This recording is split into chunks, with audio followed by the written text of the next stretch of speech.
I don't know if anybody's here yet, but let's get things rolling.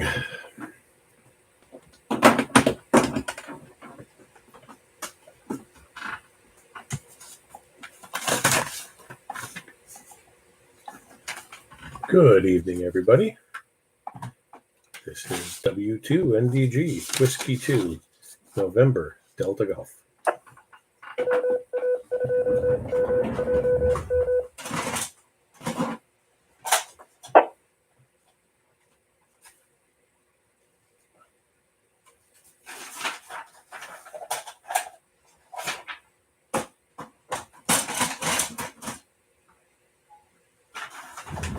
All right. It is 8 p.m. on Sunday night, and you are tuned in to the repeater of the Overlook Mountain Amateur Radio Club on 146.805 megahertz with a negative shift and a PL tone of 103.5 hertz. And at 8 p.m. on Sunday nights, we join here for the OMARC Science and Technology Net. First, let's see if there is any priority or emergency traffic out there. Please come now.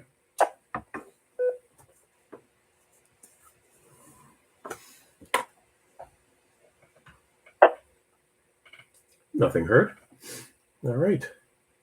Well, we gather here every week at 8 p.m., or most weeks, and discuss science and technology, not always things related to ham radio, but tonight it will be.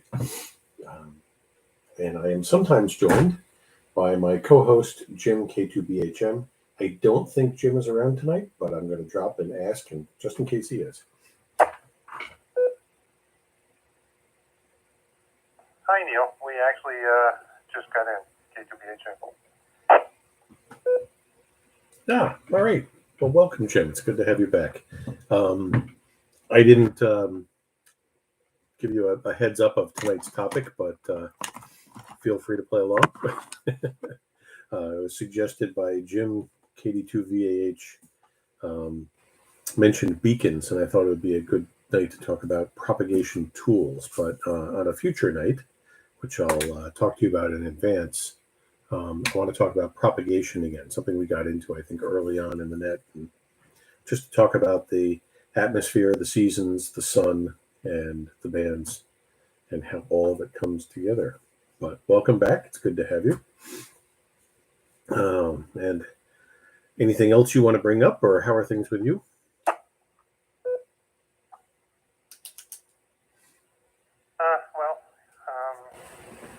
Just kind of hanging in there, you know the situation. But we got invited out. Some neighbors were playing out locally, doing a acoustic, and they asked me to come along and be the official photographer. So we just got back from that. All right, cool. Well, I spent the day puttering around in the office here and helping Jill out a little bit, but just finished some lasagna and we're good to go here. All right. Propagation tools. What we're talking about are things that you can tune into on the air that assist you with figuring out how the bands are doing.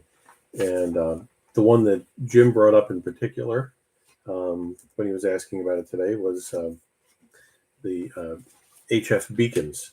Now, there's a network of official HF beacons, sometimes called the International Beacon Project, or IBP. And they're interesting. They run from 20 meters on up. So 20, 17, 15, 12, and 10. And they're on a fixed frequency. And there's beacons all over the world. And what they do is they alternate. So beacon number 1 transmits its call sign and then a tone decreasing in signal strength, I believe 2 or 3 times, and then stops, and then the next beacon picks up. And this is done in a very time-coordinated fashion. So to know what you're listening to, you do have to have a very, very accurate clock. And then if you look up IBP beacons or International Beacon Project, you'll find a webpage that will tell you what you're listening to. So let's say, I'll give you an example. Let me drop. There's a beacon station that transmits from the United Nations in New York City. And that beacon will, once again, transmit its call sign, and then a tone, and then a tone at a lower strength, and then a tone again at a lower strength, and then until it goes to 0. And it'll start, let's say, I may have this backwards, but it'll start doing that on 10 meters. And then it will do it on 12 meters, and then it'll do it on 15 meters, and then it'll do it on 17, and then on 20. And then it will pause until its time comes up again to do it on 10. These alternate like that. And if you look at the web page for these, they have a really nice chart that shows you what's going on. And the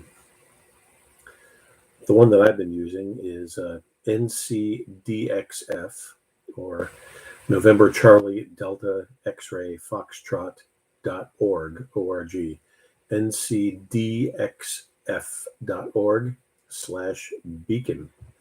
And it starts off on the page with a map showing you where all the beacons are. Let me drop. And then directly under the map is an active web page that says, which beacon am I hearing right now? And I'm just watching here for a second. Yeah, I did have it backwards. So a station starts transmitting on 20 meters, and then it goes up through the bands to 10 meters, and then waits a number of slots until it comes up again. It's like right at this moment, Sri Lanka is transmitting on 20. And then now South Africa is transmitting on 20, and Sri Lanka is transmitting on 17. And it alternates like this. So once again, it's helpful to have a very accurate clock. Why do we need this? Well, you can tune into these IBP frequencies on your rig at home, and they don't change. It's like 20 meter is 14.1, and 17 meter frequency is 18.110. And each band has its set frequency for this. And if you leave it on that frequency, eventually you may hear one or more of these stations transmitting.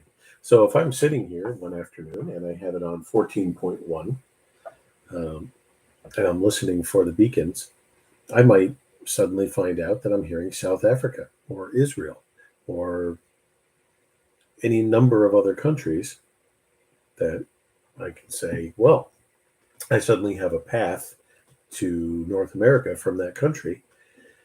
I should tune around and maybe call DX or listen for other international stations that will be calling out.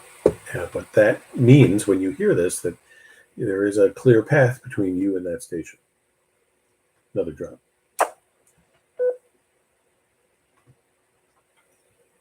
There are other types of beacons out there.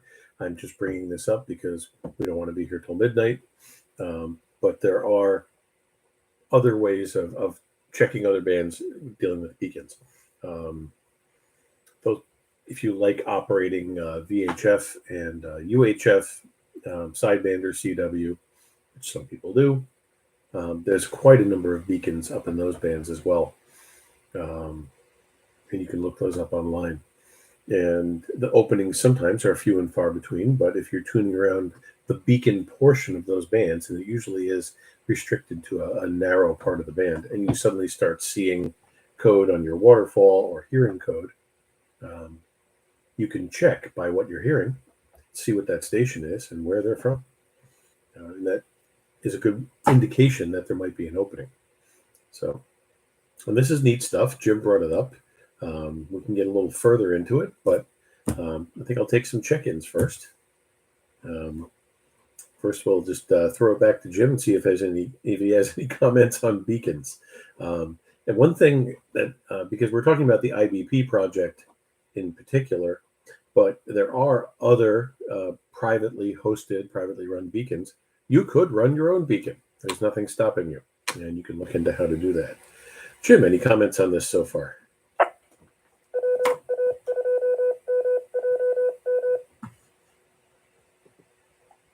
Thanks, Neil. Jim, K2BHM here. I'm not big on HF, but friends of mine several years back did set up a beacon on Mount Greylock, 10 gigs. And they would go around with receivers and see where they could hear it from. So it's not necessarily restricted to HF. They go all over the place. Back to you. Yeah, there's a lot of you know that I'm seriously into kit building, but there's a number of projects out there that allow you to set up your own beacon, HF beacon, or even another band. One that I'll recommend, he has a couple of different projects that'll do this. Hans Summers at QRP Labs has a couple of different radios that you can set up a beacon on. A couple of them are his regular CW transceivers that have a beacon mode that you can start up. And there's a number of other CW rigs you can build that you can set into a beacon mode. So anyway, that's the first part of this topic. Let's take some check-ins and then see what people know about this or want to hear more about it. You can check into the net tonight by giving me your call sign, your name, and your location. Please come now. This is W2RWS, Robin Fine Plains. This is WA2RKN, Jerry, Mike North.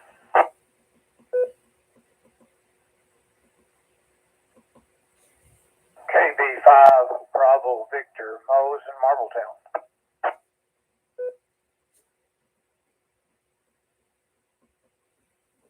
This is KD2 PAH, Jim in Poughkeepsie.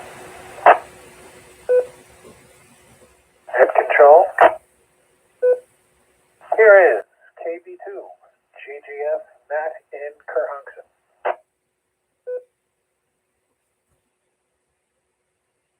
This is Kilo Bravo 2, Romeo Whiskey Whiskey, Bob Mobile on his way to work, just checking in only.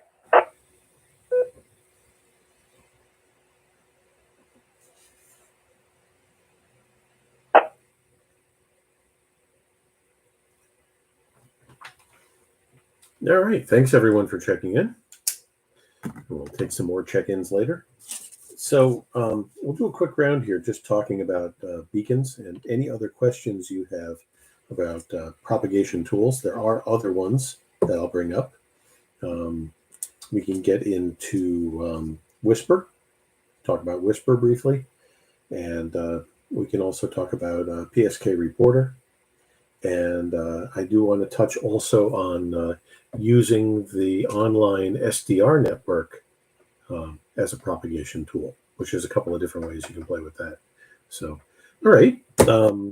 So pretty much open topic on this or any other pressing questions you have, topic related. And let's start with Rob, W2RWS.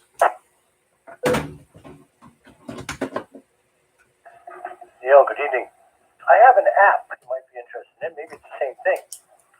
It's HFDX, and it shows those beacons you were talking about based on band and locations.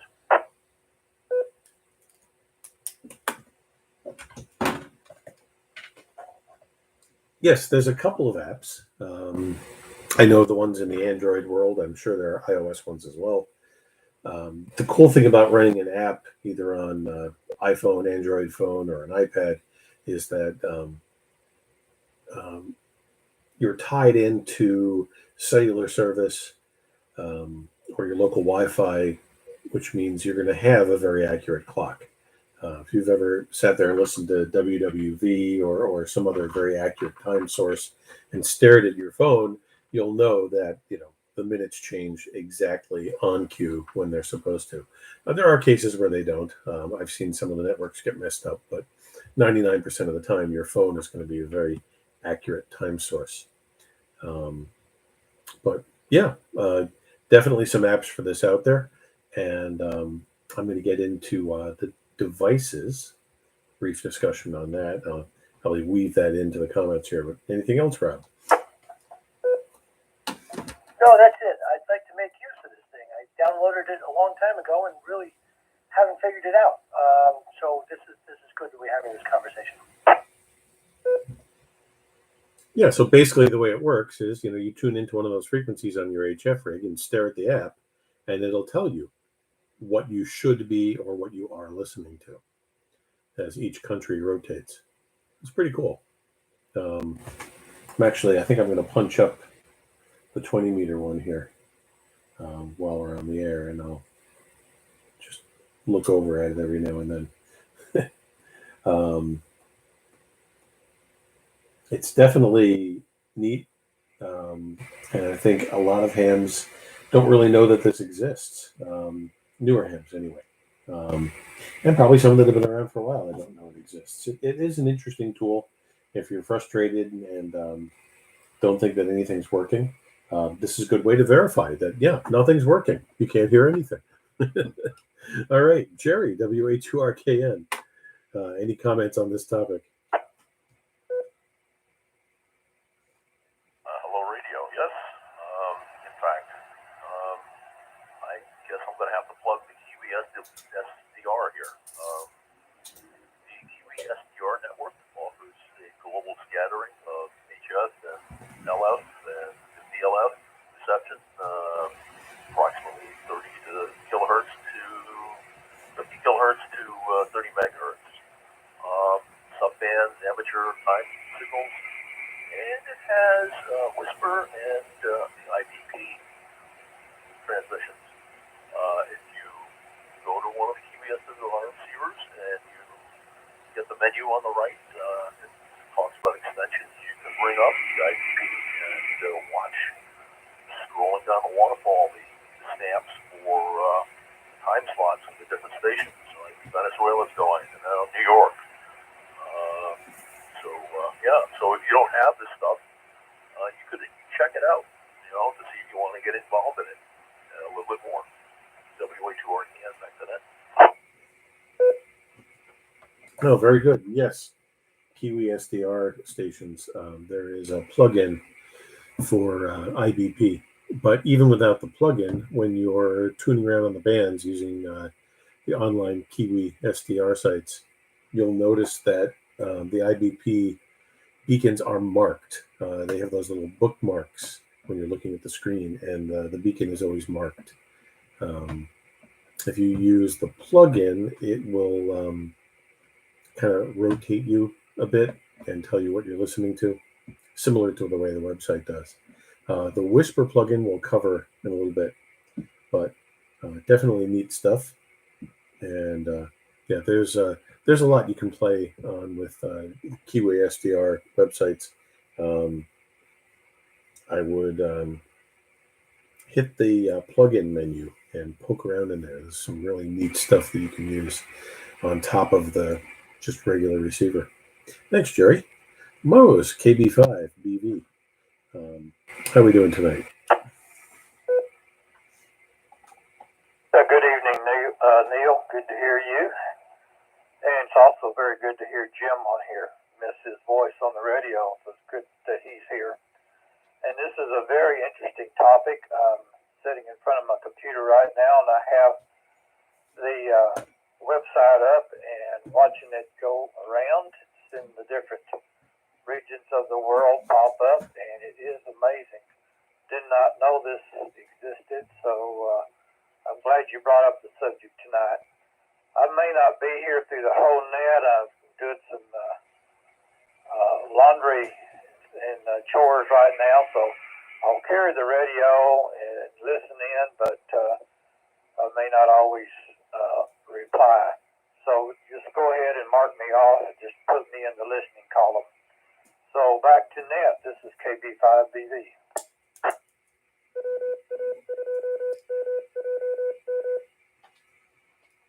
This is W2NDG on the OMARC Sunday Night Science and Technology Net. All right, Mose, I'm going to mark you as checked out for now, but if you're back and you hear something you want to comment on, just throw your call sign at me. All right, Jim, KD2VAH in Poughkeepsie. Thanks for the topic, and what are your comments or questions on it so far? I love it, and I'm looking forward to listening to every word tonight. I pulled up that site too. I never knew about it. That's pretty much the reason I asked you about it, because especially for us newer hams, got no idea about that. And then I know Matt will say sometimes that this band's been open, or blah blah blah. Not that, Matt. I didn't mean it that way, but about the bands being this and that. And this kind of gives us a way of checking, and then I'm sure we're going to learn more about it. And Matt, I didn't mean it the way it sounded, brother. Back to Matt. I'm sure he understood. We use that expression on here quite a bit. When Jim and Matt and I were discussing this earlier today, we were talking about creating like an appliance for this. And there's at least one that exists already from MFJ, like a special wall clock that displays which beacon is up and when. But when we talk about microcontrollers and Raspberry Pi projects, this is definitely something that you could build and make yourself a little IBP device for your ham shack. I may want to do this at some point. Right now, it's just one project too many, so it may not happen for a while. But it's definitely doable, and I'll bet you someone else has already done it. So I'm sure the code and the design is already out there. So really cool though. But I'm not sure how much the MFJ one is. I'll actually try to pull that up while we're talking here. All right. And it's on to Matt, KB2GGF. Matt, beacons. Talk to us about beacons. Well, I'm glad you're doing this subject because I actually don't know very much about them, except, of course, that, they're used for locating things and measuring propagation and like that, used as homing signals for planes and for triangulation. Interesting stuff. Like I say, I know very little about it. Jerry has been talking about Kiwi SDR, and I've been on that site once or twice. But my propagation tests are spinning the dial and listening, because I'm old school. But this is good stuff, and I'd like to learn more about it. So I'm going to turn it back to you and see what I can pick up. KB2 GGF, back to net. All right. Thanks, Matt. And I'll mention that I've had it running here next to me while we've been talking, and I don't think one of them has come up. Not a nighttime thing, really. You do. I can't say that because one of my craziest DX contacts was Japan, and I believe it was pretty late. I can't remember if it was dark out or not because it might have been during the summer, but it was definitely long after 20 meters should have closed. So you do get interesting propagation sometimes at night on the higher bands from the parts of the world that are not in total darkness. Years ago when Radio Australia was one of the more common things to listen to on shortwave broadcast radio, Australia would boom into the United States in the morning on 9.580. But at night, if you tuned around in the 15 and 17 megahertz shortwave broadcast bands, you could get Australia and New Zealand up there. So stuff like that does happen. Let me drop. The MFJ product is called the MFJ Beacon Monitor, or the Atomic DX Beacon Monitor. As all MFJ products have a number, it is MFJ number 890, MFJ 890, and it's priced $159.95. And I will mention that they spelled beacon wrong in the title page of the product. Wow. It's a Atomic DX Beacon Monitor, according to the MFJ webpage. But yeah, $159.95. It is decidedly low tech compared to what I'm talking about. I'm talking about something with an active screen that you might be able to set up. But this is kind of cool. It shows a map of the world with an LED where each beacon is. And you set the band that you want to listen to, 20 through 10. And you can manually sync it. I assume it has some sort of connection for a clock source. Or it says Atomic Sync, which means that it's listening to WWVB on 60 kilohertz and syncing to that. If you've ever seen those wall clocks that claim they're atomic clocks, that's how they work. Let me drop. Comment. Go ahead, comment. You know how I like my gadgets? I looked for one of them forever. I don't even think they sell them anymore, to be honest with you, Neil. It's probably still on their site, but I don't think you can find it at all. And the second comment is, how come these beacons aren't on like the other bands, like 80? I mean, I don't guess 160, but like at least 80.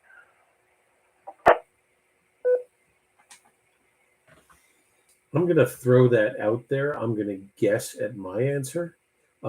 Jim, I just added it to the cart on the MFJ site, and it will let me check out. I'm not buying one, but they do appear to be in stock. I think it has to do with the general volatility when you're dealing with the bands below 20. And it has to do with the fact that during the day, you really don't have many DX openings on 40 and 80, and at night, signals bounce all over the place. It's not as telling. The DX openings that you find are usually in the higher bands. It's rare that you hear somebody telling you that there's a DX opening on 80.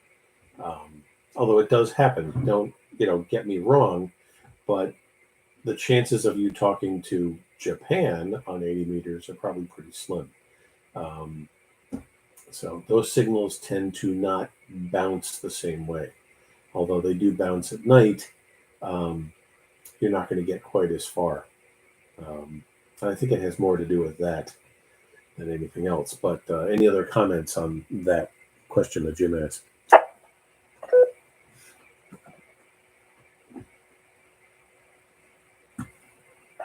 KB2GGF comment? Go ahead, Matt. 2 nights ago, there was a DX opening on 80. I worked France, so can't complain.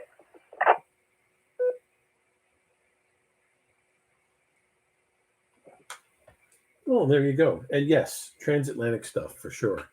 But you're probably not going to do Asia on 80 or New Zealand, Although anything's possible. And this is one of the things we'll talk about when we get into propagation in general. But it is neat stuff. And this is the organized beacon network. Like I said, if you want to do some research, you'll find there are other beacons out there. And there's probably some on those other bands. But most of them are on the higher bands. And like when you get up into 6 meters and 2 meters, there's a beacon section of those bands. And it's kind of fun once things start opening up, especially during one of the contests, to sit there and tune around and see if you can catch any of the beacons. For extremely low band propagation, because we do have those new LF and VLF bands that they've given us, you can use the the non-directional beacon network, NDBs, which we've talked about on here before. If you tune around between 200 kilohertz and 420 kilohertz roughly, you'll hear a carrier sometimes with a repeating Morse code call sign over and over again. Those are NDBs. They're non-directional, meaning that they transmit in all directions at once. But an aircraft or a ship at sea can use that signal to get a bearing, and that's why they still exist. There's a lot less of them than there used to be, but quite a number of them are still on the air. For our area, let me drop.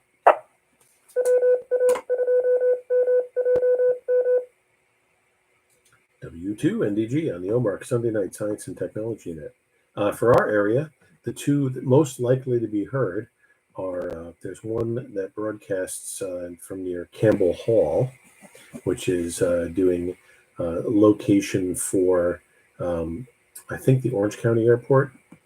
And there is one that transmits from Philmont and Hudson area, which is doing location for a small airport up there. And basically what it is, someone who's trying to find their way would hear one of these beacons, null it out on a receiver, which means that your antenna is exactly perpendicular to it, and then look up the actual location of that transmitter, and then you can kind of triangulate where you are and what direction you're heading in using that information. Cool stuff. But for our purposes, it tells us where we're hearing signals from. So anyway, we're going to move along from this subject, but let me ask Jim if he has any questions or comments.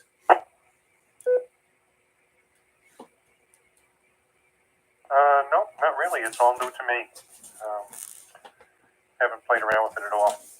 Most of my life has been spent 6 meters and up.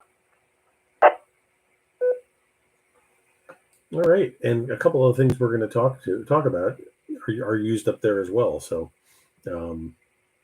but let's see if there's any more check-ins first. This is Neil, W2NDG, and Jim, K2BHM, on the OMARC Sunday Night Science and Technology Net. Anybody else would like to come and check in, please throw your call sign, your name, and your location at me right now.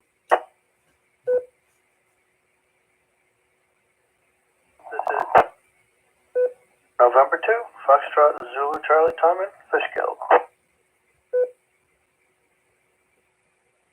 Says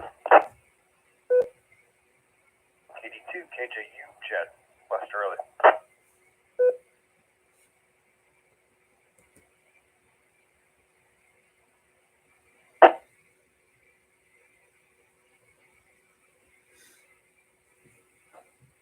All right, greetings, guys. We're talking about, we've been talking about the IBP, or International Beacon Project, to start. We've been talking about CW beacons on the air. And we're going to shift gears a little bit and talk about a mode called Whisper. So, and Whisper can be interesting, definitely interesting. Let me drop.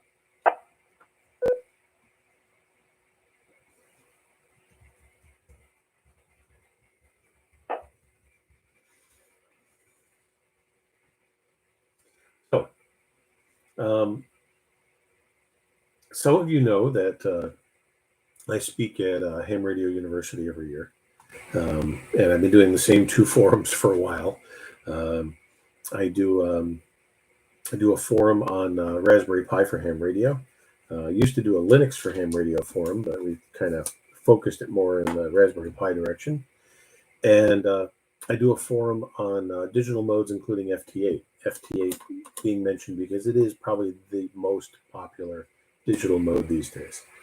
FT8 and a number of other modes that are used in a piece of software called WSJTX were invented or co-invented by a man named Joe Taylor. Joe is a Nobel laureate, and he is very interested in weak signal communications and propagation, which is perfect for the topic of tonight's net. Let me try. There are a number of different modes that Joe has worked in, but we're going to concentrate on one called Whisper, WSPR, which I believe stands for Weak Signal Propagation Reporting. Whisper is not a QSO mode, which means you're not having a conversation with somebody in Whisper. Some people would joke and say, well, you're not having a conversation with FT8 either, but for the purposes of the true definition of a QSO and the fact that you are going back and forth with somebody, FT8 is technically a QSO mode. Whisper is not. What Whisper is stations transmitting on predefined frequencies, usually within a narrow bandwidth, and you're putting a signal up at a very, very low amount of power, and it takes about 2 minutes to cycle through your transmission. And what you're transmitting is basically your call sign, your grid square or location, and the amount of power that you're using. And there are people transmitting in Whisper, and you're supposed to register on the Whisper network when you're doing this. And there are people who are listening in Whisper. And when you're listening, you can program WSJTX to report on what you're hearing. So if we have the locations that people are transmitting from and the locations that people are listening from, and we have the power that they're using, we can use that information to create a propagation map. And that's exactly what Whisper does. And you can look up on Google, type in WSPR map, and the first result that comes up is the WhisperNet map, and you can take a look at it. You can narrow this down to different bands, specific call signs, specific areas. You can narrow the time factor that you're looking at as far as things that have happened extremely recently or over a larger period of time. But it's a really cool tool. And if you are running WSJTX and reporting the Whisper signals you're receiving on a specific band, you'll show up on this map, and it'll show you what you're hearing. So, and for the stations transmitting, when you click on them, it'll show you who's receiving them. Definitely cool stuff. So I'm looking at the map right now. I clicked on a station on Long Island, WA2TP, and he is currently hearing HP1 GDR and K4 RUR, and that's on 30 meters I have it set for. So, cool stuff. We'll expand on this a little bit further. Hold on. So I mentioned a 2-minute cycle. As with any of these digital modes that Joe Taylor has offered to us through his application, timing is critical. If you are going to run WSJTX, either for transmitting or for receiving, you have to have your clock synchronized. If you're running Linux, this happens a lot more automatically. Linux out of the box does internet time sync very well. Mac OS, because it's based on Unix like Linux is, also pretty accurate time-wise. If you find that for some reason you're falling out of that slot, you can change the parameters in both Linux and Mac OS as to what time server you're querying and how often you're updating. Windows, however, is not as good with time sync for some reason, and you can get software that'll help you with it. The software that Joe Taylor recommends is called Meinberg, Meinberg, Meinberg time synchronization software.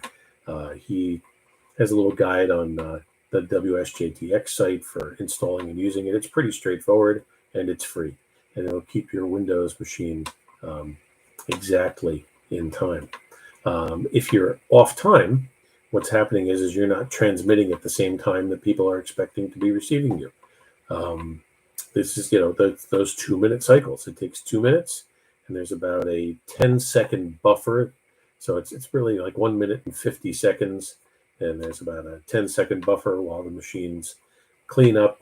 You can be a second or two off there and not have a disaster, and then it's looking at everything that it's received over the last minute and 50 seconds and computer analyzing it to determine call sign, location, power, frequency, and such. And it's interesting is some of the other stuff it reads out has to do with frequency accuracy. You get to see how accurate your transmitter is and whether or not you're receiving drift, if that transmission over a period of 2 minutes changed frequency and all. Neat stuff and well worth looking at. Let me drop.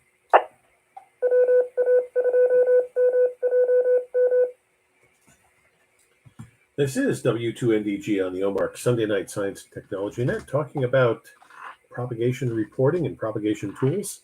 So Whisper operates on many bands, and what I found really interesting is because we do have these new, like I said, LF and MF bands now. I've set it up on the 474.2 kilohertz frequency overnight with WSJTX running on my computer, and looked at it in the morning to see what it collected. And you'd be surprised sometimes how far away you're receiving signals on 470 kilohertz. Things can come in from pretty far away. And remember, this is really low power stuff. But as far as what bands it works on that band. It works on 136 kilohertz or 2200 meters. And I didn't even know this was a thing. I'm looking at the webpage now, but apparently it will work on 33,400 meters or 72 hertz, I'm guessing. Yeah. 7.2 kilohertz. You get down into these low frequencies and the decimals make your brain hurt. But going north from there, it's the bands that 160, 80, 60, 40, 30, 20, 17, 15, 12, 10, and then 6, 4 meters. And a lot of you are going, what the heck is 4 meters? And 2 meters.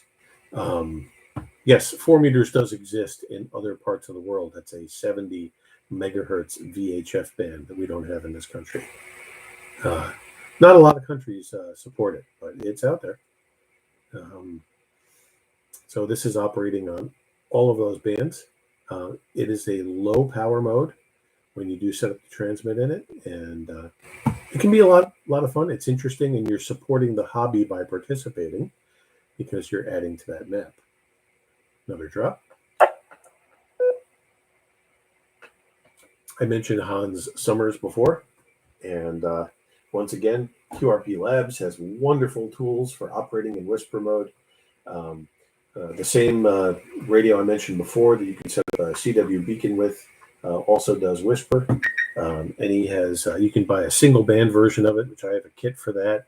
But you can get into a sophisticated multi-band version with a relay board, and what it'll do is it'll change. You can program it to, let's say, do 160 meters overnight, switch to 80 meters at 6 a.m. in the morning, and then switch to 40 meters at 8 a.m., and then switch to 20 meters around 11 a.m., and then, back down the scale again. But you can put together a multi-band Whisper radio with Hansa's stuff and program. You can also do the same thing with beacons and have a multi-band beacon radio out of that. Hans's QCX Mini, which I've talked about on here a number of times. It's a radio that I've built, and the whole QCX line will also operate as a Whisper radio. Let me drop. Matt KB2GGF may be aware or may not, but the microBitX series of transceivers, which I know he has one and I have a couple of them. If you put the KD8 CEC firmware on those radios, there is a whisper, I believe a whisper mode that you can turn on in that firmware. So, like I said, receiving is easy. Just set your transceiver, to the frequency. Use the WSJTX software, and make sure all of your information is in there as far as your location, your grid square is correct, and then check the little report loggings to WhisperNet, and you'll see yourself on the map. All right, let me drop. So that's Whisper. There are some other things related to this, but as Jerry mentioned, because he said there was the IBP plugin in Kiwi SDR, there is also a Whisper plugin. And when you're using the Whisper plugin on somebody's Kiwi SDR radio, it is reporting what you're hearing. Of course, it's using the receiver's location and not your location, but it still is adding to the mix when you do that. So pretty cool. Check it out. Once again, WSPR, Weak Signal Propagation Reporting. Let's see if there's any more check-ins before we go another round here. Anybody else like to join us with your call sign, your name, and your location? Come now.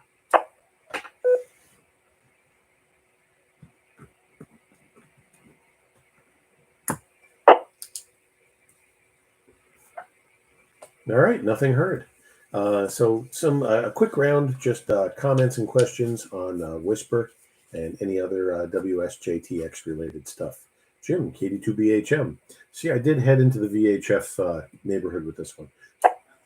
Yeah, but it is all new to me. I haven't played with it at all, so I'll have to check it out later. K2BHM. Yeah, it's neat when we get into the season where you start having those tropospheric ducting openings, and you'd be surprised sometimes what goes on those bands. Were you aware that 4 meters was a thing? No, I've never heard of 4 meters as an actual band before. Yeah, that 70 megahertz range is still used for, there's some allocations in this country, but realistically, I seriously doubt it's used much at all anymore. So there's been a minor push to get it opened up for us in this country. But yeah, in England, it's a thing. And it's interesting. It has, just like 6 meters has properties of both VHF and HF. 4 meters has an interesting mix of properties as well. And sometimes it behaves like 6, sometimes it behaves more like 2. But interesting stuff. WA2, RKN, Jerry, anything on Whisper or WSJTX stuff? No,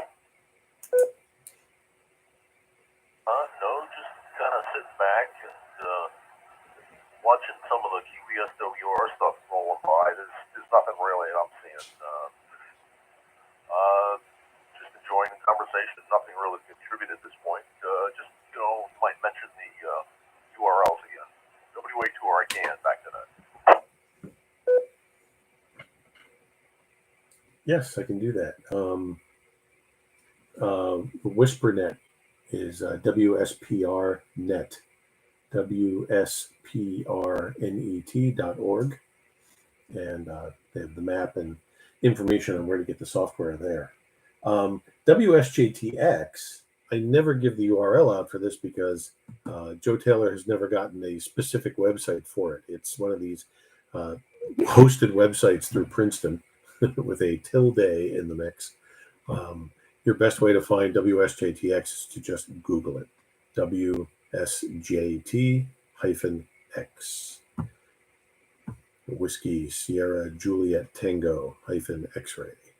Just Google that and you can find the software. And it runs on almost anything, from the Raspberry Pi to the Unix flavors that are out there, not just Linux, but things like OpenBSD.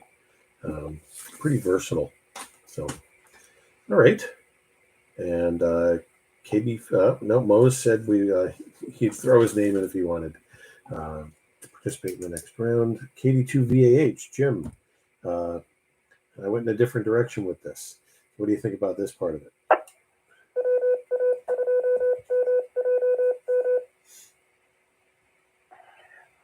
KD2VH for idea. I'm going to ask the stupidest question. What mode would those beacons be on? CW, AM, upper, lower? I mean, just curious. I mean, I know it's a dumb question. No, it's not a dumb question, not at all, because when you're talking about CW and the frequencies that CW signals are on, it can get really confusing because a lot of the modern rigs, when you switch it to CW mode, are actually giving you an offset. And what that offset is that in an old rig, just tuning around on upper sideband, let's say, to a CW signal, and someone told you they were transmitting on exactly 14.100 megahertz. If you tuned to that in upper sideband, you're going to find that you're zero beating that signal. You're not going to hear anything. You might see it on the waterfall, but most modern rigs automatically figure an offset into that, an offset for, let's say, a 600 hertz tone. So you're actually 600 hertz off of center. When two CW stations communicate, they're offset from each other slightly so that they can hear each other. If they were both dead on frequency, that can cause issues. And this gets very confusing. It can make your brain hurt when you really try to wrap your head around how this all works. But the beacons in the IBP network are CW beacons. And when we say CW, continuous wave, what CW is it's a carrier. It's a carrier that when you tune it off of center frequency will be heard as a tone on your radio. And this is why if you tune in a broadcast station like WWV or some of those other broadcast stations that are on the shortwave bands, you can only, if you're on upper sideband or lower sideband, you can only understand it if you're zero beated on it, if you're dead on frequency, and then that tone goes away. But the minute you start tuning off center, you'll hear that tone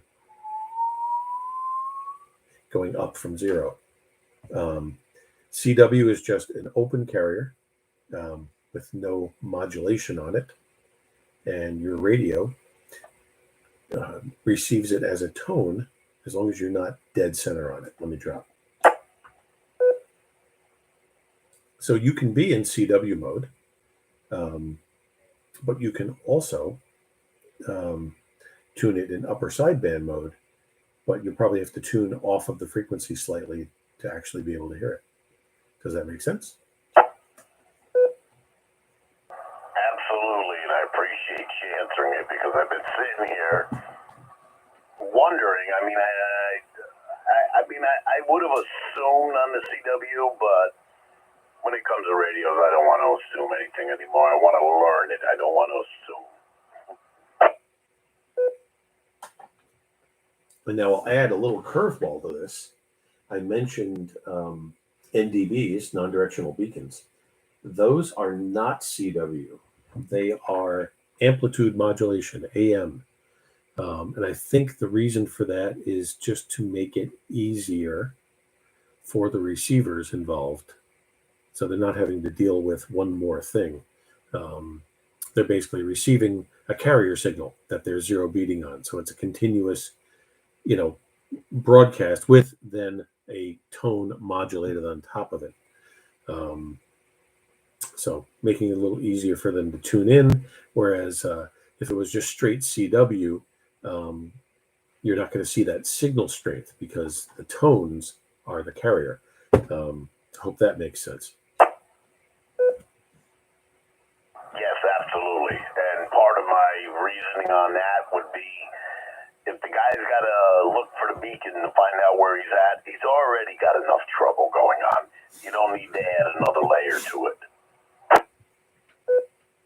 Yeah, I was just going to say that if you're at an airplane and you're searching for NDBs, you got enough to worry about already in this day and age, which means that everything else you would use to navigate has failed. But the next step is you're going to be licking your finger and holding it out the window and looking at the stars. Yeah, you're in some serious doo-doo if you're using NDBs at that point. All right, thanks, Jim. KB2GGF, Matt. Anything on this part of it?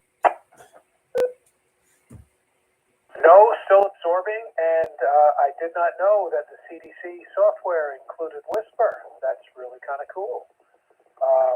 I still have the stock firmware on my radio, but that's one of my upcoming projects is to try out some different software. So just absorbing it, appreciating it, and please carry on. KB2GGF, back to net. All right, Matt. Now, a quick aside. Yeah, if you're going to do the KD8 CEC firmware, you would have to convert to the next ion display or back to the old style, two-line LCD like they did with the old ones. I really wish Ian would write a newer version of his firmware to work with the current version 6 with the stock display. But so, yeah, you would have to go back to that. But with an older model, like my version 3 that I have here, it's in there and it works. It's kind of cool. So, all right. Thanks, Matt. Let's see. N2FCC, Tom and Fishkill. Have you ever played with any of this stuff? Good evening, all. N2FCC. I have this laptop I use for ham radio and stuff, and I noticed I do have the WSGTX, and opened it up and I said, didn't even know I had this. So it's on my list of things to do to play with FT8 and Whisper, but have not done that yet. But it's on the list. And the older radios had a big frequency oscillator, a BFO. So if you were copying CW or whatever, you could tune your BFO to whatever tone you wanted. That's it. But I got to get more into the digital modes, especially after listening to Joe Taylor's talk there at the Hudson Division Luncheon. Is M2FCC back to that? Well, thanks, Tom. And obviously, I'm going to be doing the same talk again this year at HRU. If you can't attend, last year's talk is on my YouTube channel along with all of these videos. My FT8 and digital modes talk is on there.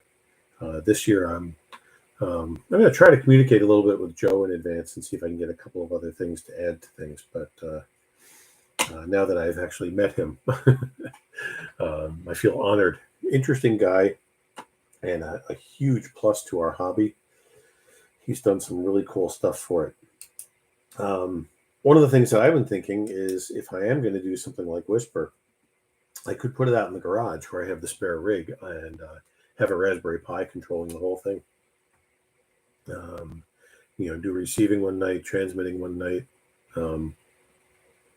Definitely worth looking at. But like I said, I also have that Hans Summers kit that'll do it as well. I forget what band I ordered it for. I think I might have ordered it for 30 meters. But we'll see. Whatever I did, I can put it on the air. And once again, I can throw it in the garage on the antenna that's out there and it won't interfere with anything over on this side.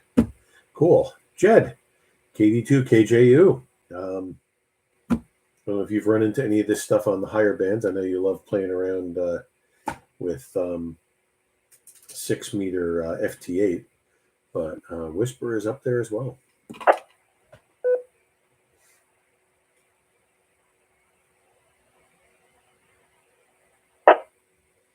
KJU.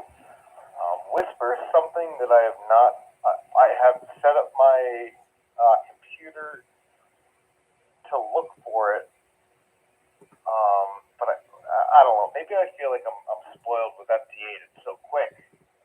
I set it up for Whisper, and it takes a long time. And I feel like Whisper is the mode that you're not supposed to sit there and watch what's happening. It's something that you're supposed to let happen over a certain amount of time.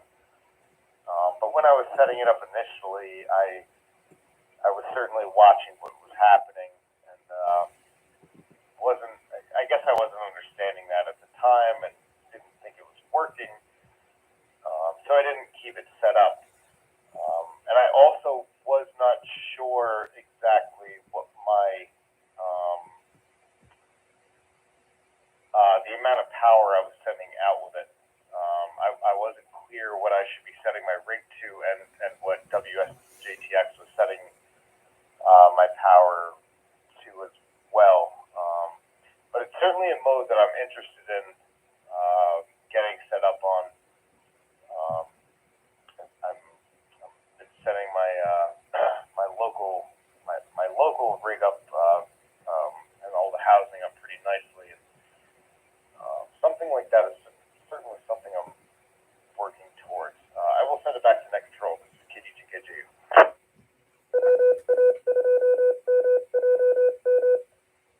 Thanks, Jed. This is W2NDG on the OMARC Sunday Night Science and Technology Net.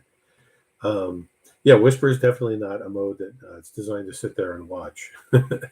It can be extremely boring.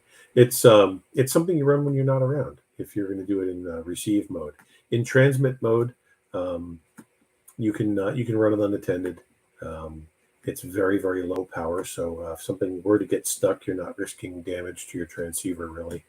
But I recommend if you're going to do the transmit side of it, maybe get some dedicated equipment for it. And as we've been mentioning, there are a couple of radios that are set up to do it, low power radios. As far as what power to report, there's whole guides for how to figure that out, but you might want to get a QRP level power meter, something that can read extremely low power, and look into what that relates to as far as the settings in WSJTX. So I'm looking at the map while we're talking here, by the way, and there's a station in Iceland, TF4AH, that is currently hearing on 20 meters KK1D in New England and VA3PYT in Canada. Neat stuff. So you just never know what's going on these bands. Let me drop. This is W2NDG on the OMARC Sunday Night Science and Technology Net. We talked about Whisper. We talked about beacons. Jerry brought up Kiwi SDR before I even had a chance to, and it's a really cool tool. If you're, once again, for propagation reporting, there's some neat tricks you can play with the SDR network, and it's not just the Kiwi SDR network. There's a couple other things you can search for online. One of them is you can search for OpenWebRx, which is the basic software that the Kiwi SDR system is based on.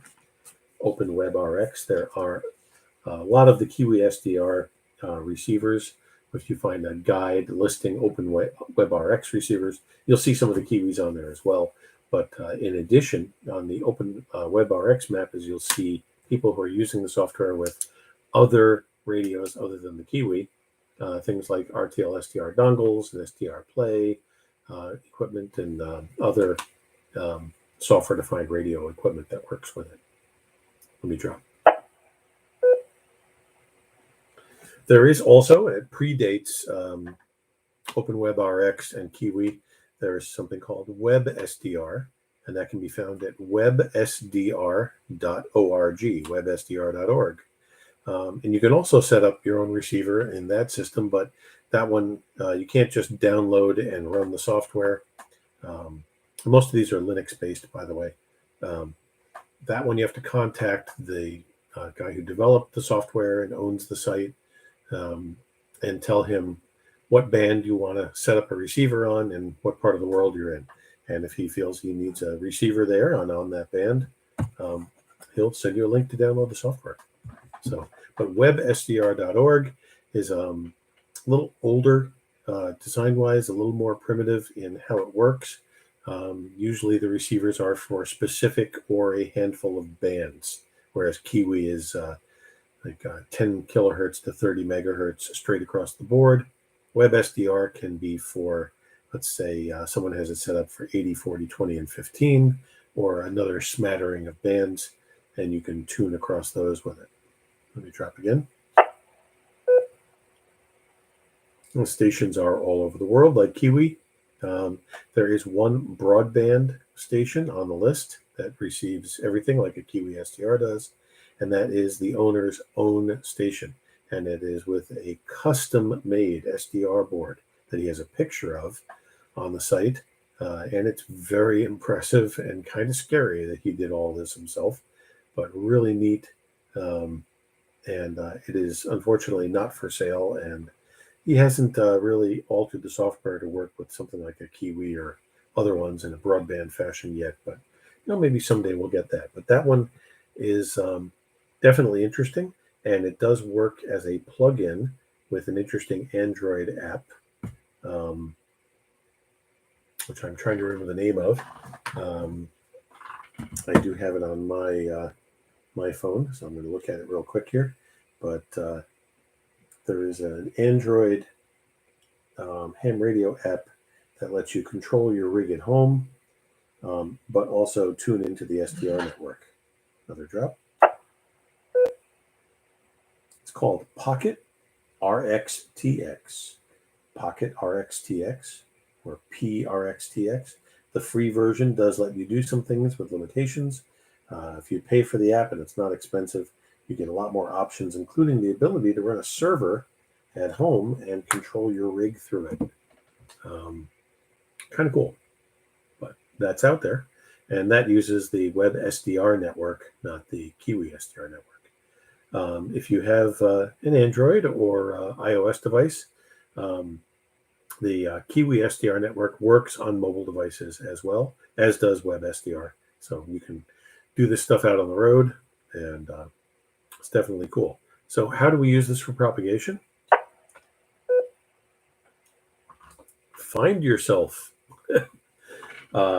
Transmit some CW. Put a carrier out. Or transmit in the phone portion of the bands. Please use your call sign. Please say you're testing. Never just transmit without announcing or identifying, because we're not supposed to do that. And then start tuning around some of the SDR sites and find yourself. See where you can be heard. Transmit on 20 meters in the afternoon and poke around some of the European SDR receivers and see if you can hear yourself. Also, there are local ones. Kiwi, there's one in Poquag and one in Milford, Pennsylvania. There's also one in Orange County, but I don't know what kind of antenna the guy has. It doesn't really pick up a lot on the high bands. But you can bring up one of those, and if you're not home or you don't want to fire up your rig, you can see what those stations are hearing. I will give you a little warning on one of them. The Milford, Pennsylvania radio is super, super sensitive and doesn't get a lot of noise. That station hears stuff that you will not hear on your radio, but it still gives you an idea what's coming in and where. So that's another use for it. But definitely cool stuff. And listen to yourself. Web SDR has a little less latency, only 2 or 3 seconds, maybe even less at times. So you can transmit and hear yourself almost immediately. Kiwi SDR has a little more latency built in, sometimes 5 seconds or more. So be patient when you do transmit, and you will eventually see your signal or hear your signal. Let me drop. Let's do a final round here. But first, let's see if there's anybody else who wants to check in. Do we have any final check-ins for the OMARC Sunday Night Science and Technology Net? I am Neil, W2NDG. Please come now with your call sign, your name, and your location. There is. K2LD, Townersville. Oh, that's 3 like you, Lowell.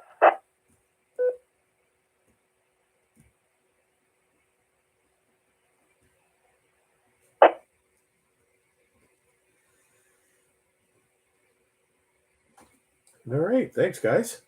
Bob, we started talking about IBP, the International Beacon Project, and then we went on to talk about Whispered, WhisperNet, and And we've been talking about using the online SDR networks from Kiwi and WebSDR to see what propagation is doing at the moment.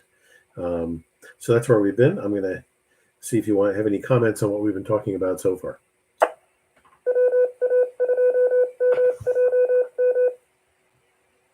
Yes, Neil. I occasionally play with Whisper, not very often, but when I'm home and bored and I have something else I have to do, sometimes I'll turn it on, set it up for band hopping, try it out for a half hour or so on 5 watts, and see how far I get. And if I don't get that far, like if I'm only getting a couple European stations, I might bring it up to 10 or 15. But my biggest success story with that was on 20 watts, I got Antarctica, which was a woohoo. And it kills the time sometimes when you just set it up and then you come back and you say, wow, look at all these people that could hear me. That was pretty neat. Throw it back to that. All right, thanks for that, Bob. Yeah, it's pretty cool. I just punched up 472 kilohertz here, and there's actually a couple of looks like a couple of carriers on the 472 kilohertz band going on. I don't have WSJTX installed on the computer I'm using tonight, only because it's still kind of new to me. So anyway, cool stuff. Paul, N3EYQ, have you played with any of this stuff at all?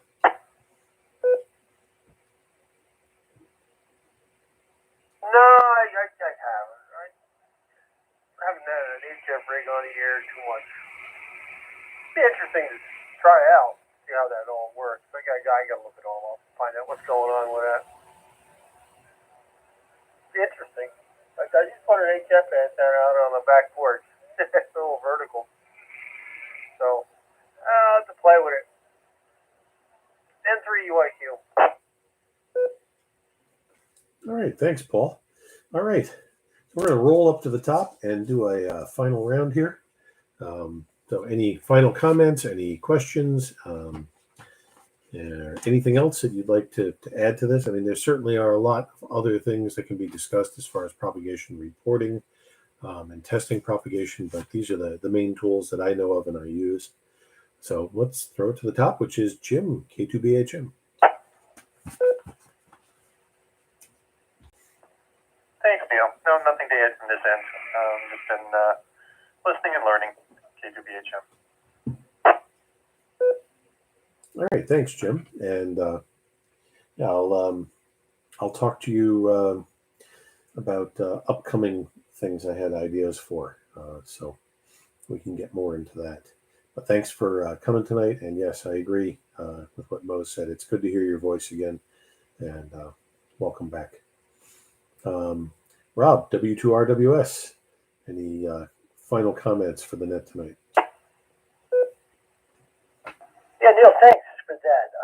The key is to go down to that Whisper map and click on the bands so you get the index for the color of the bands. I didn't have that initially. That's awesome. I do have a question. If you, that's my next step is to load up FT8.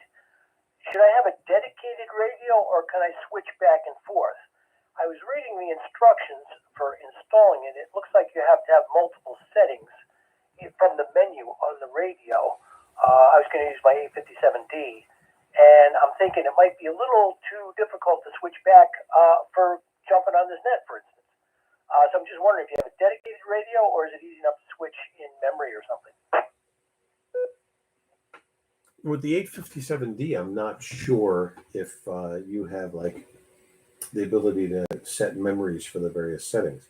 One of the things that they added with, I know on the ICOM 7300 and a couple of firmware revisions back was a specific FT8 mode that you can select in the settings.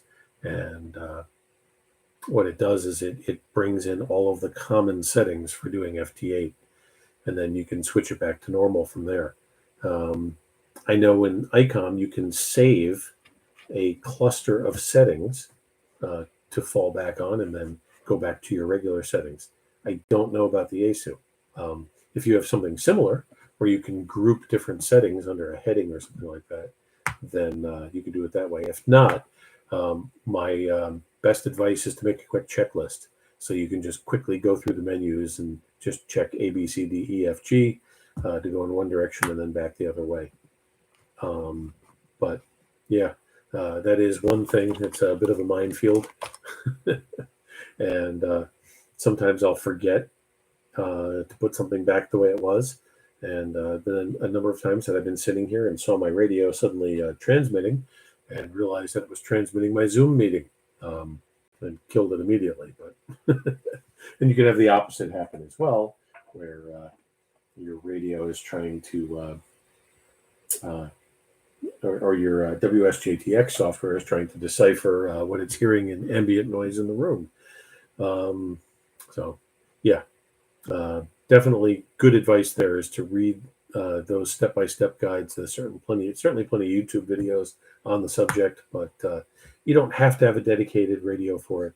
But one that allows you to maybe batch the settings is the best way to go about it. Hopefully that helps. Does that help, Rob? Yes, thank you. Maybe I won't use this radio. I got the ICOM 7600. That may do it. So that's yeah. I don't want to. I hate to go through a list of 10 different items to get it back to where it was, especially in time for a net. So something to think about. Thank you. That's good advice. I'll pass it back to you. All right, good. Yeah, no problem.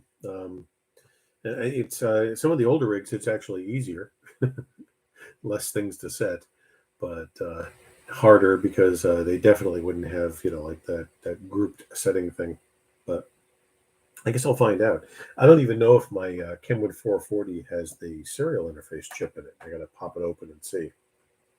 And if it doesn't, it's become very difficult to get those. So I don't know. I'll find out soon enough. Thanks, Rob. WA2RKN. Jerry, any parting words for us? No, not really. Just trying to gather information from tonight's net. And might mention what chip that you're looking for. You never know what might be gathering dust in dark corners of a basement. I'll have to see if I need it or not first, but yeah, it's a very specific upgrade chip for some of the Kenwood radios, including the 440S. It's the basic version of the radio came with a unpopulated socket for it, and if you wanted to do cat control and other things, you had to add that chip. So it's kind of funny that it was an accessory back then, but yeah. There was a guy online who was selling them. I had him bookmarked on eBay, and I waited too long to see if I needed one or not because he doesn't have them anymore. So I'll find out. I'm sure eventually there'll probably be a way to get one. Jim, KD2 VAH, any parting comments for us tonight? Not really, except to compliment you. This was a great net. I learned more in this, I don't know, last hour and 10 minutes, and I do not know why that repeater is up. Anyway, I learned more in this last hour and 10 minutes than I could have learned on the internet.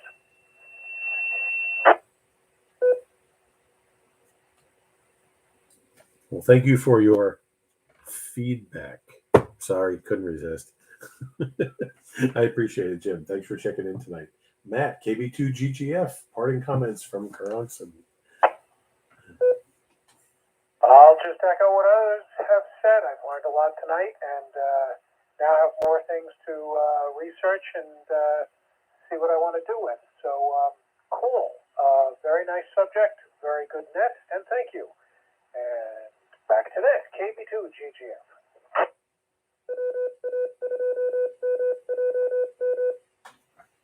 Thank you, Matt. W2NDG on the OMARC Sunday Night Science and Technology Net. Tom, N2FCC in Fishkill. Have you ever been able to train the birds to tweet Morse code? FCC. No, haven't got them to do no Morse code yet, but I'm still working on it. I have no other comments for that end to FCC. All right. Well, thanks for checking in, Tom. Jed, KD2, KJU. Have I piqued your curiosity on some of this stuff?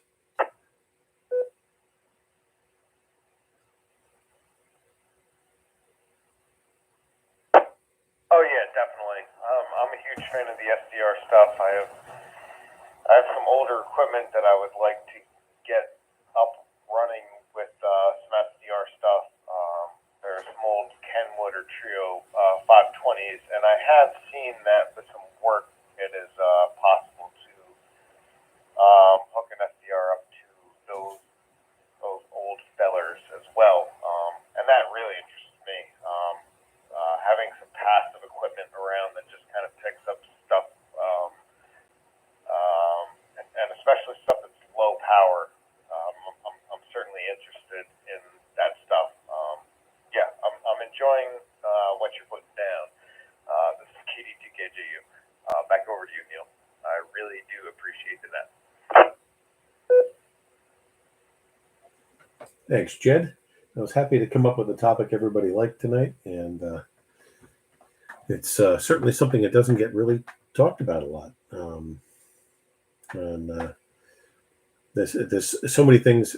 You know, ham radio is endless. I remember listening to Dick Nadel down on Long Island, his long running TechNet, talk about the various things that you could do with ham radio and the different aspects of it. And he was trying to quantify it, how many different types of ham radio there were.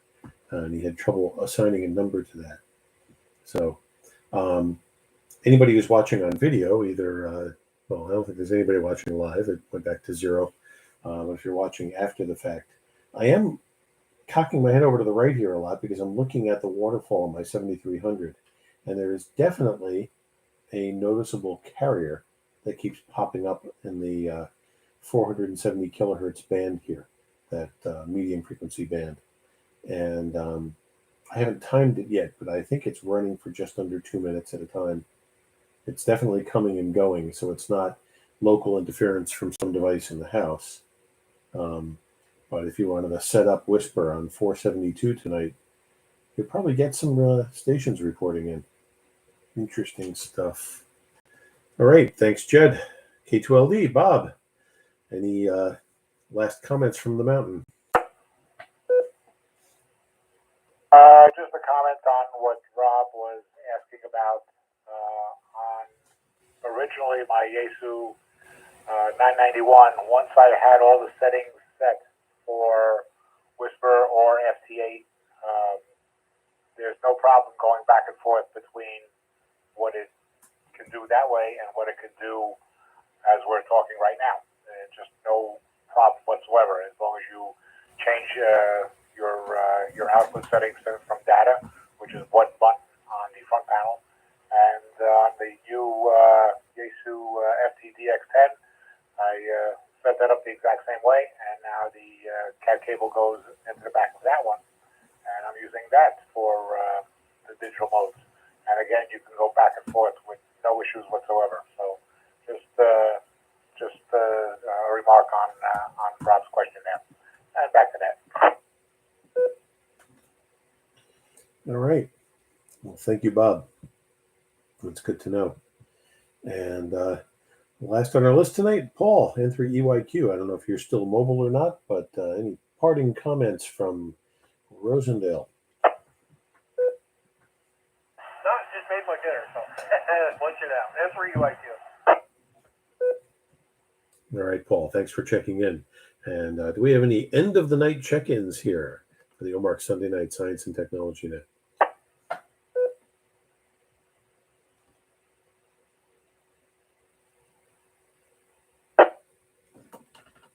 All right.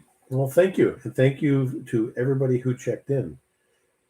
We had a good night tonight, and I think this was a good net, an enjoyable topic, and something that I could, spout on with you folks for almost an hour and a half here.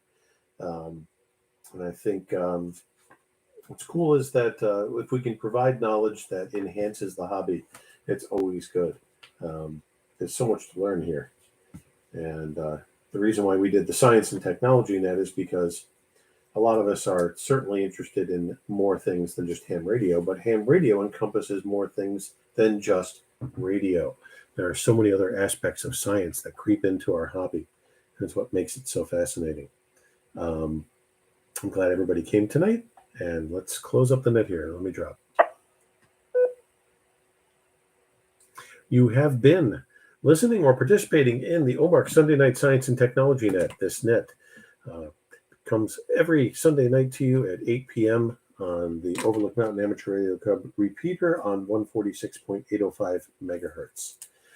This repeater is run by and sponsored by the Overlook Mountain Amateur Radio Club, OMARC. You do not need to be an OMARC member to participate in any of our nets, but we do encourage it. And you can check us out at omarcclub.org, omarcclub.org.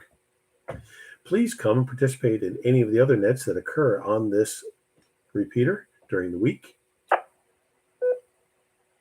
Every morning at 8:35 a.m., we host the 8:35 on the 8:05, a roundtable net, not a formal directed net, started by Paul, ACTUQ, and Bob, K2LD, at the beginning of the pandemic as a way of people keeping social and keeping in touch.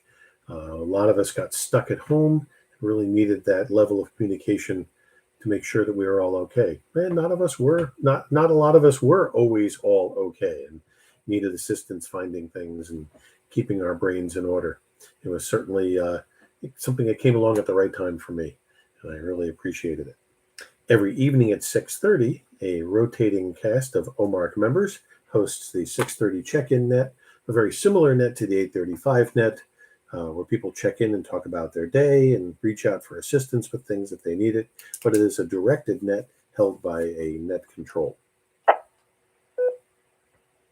Newly moved to Monday nights is Undernet, UNDR, or Ulster and Northern Duchess Readiness Net, a group of hams run by a couple of OMARC members, getting everybody ready for emergency communications.